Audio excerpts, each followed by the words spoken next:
तर उद्यापासून 1 मिनिटाचा संदेश देईन. बसलेल्यापैकी पुरुष मंडळी, तुम्ही जर भाऊभाऊ असाल, पैसा कमी कमवा पण एका विचाराने राहा. 2 भावाला जर एका ताटात जेवताना पाहिलं तर मायबापाचं 10 वर्षाचं आयुष्य वाढतं. पण त्याच 2 भावाला दिवसभर भांडणं करताना पाहिलं, मायबाप 10 वर्ष लवकर मरतील वस्तुस्थिती आहे. उद्यापासून प्रत्येक पुरुषाने एक करायचं, आपल्या सख्या बहिणीला, रक्ताच्या बहिणीला उद्यापासून दररोज एक फोन करायचा आणि 2 प्रश्न विचारायचे. पहिला प्रश्न विचारायचा, जेवण केलं का? आणि दुसरा प्रश्न विचारायचा, पाहुण्याची तुझी तब्येत बरी आहे का? मला नाही वाटत त्याच्या व्यतिरिक्त आपल्या रक्ताच्या बहिणीला आपल्याकडून काय अपेक्षा असेल.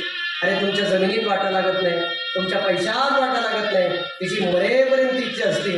माझ्या भावाने 2 शब्द माझ्यासंग प्रेमाने बोला की बहीण जोपर्यंत जिवंत आहे त्या बहिणीवर प्रेम करा, तो भाऊ जोपर्यंत जिवंत आहे त्या भावावरती प्रेम करा.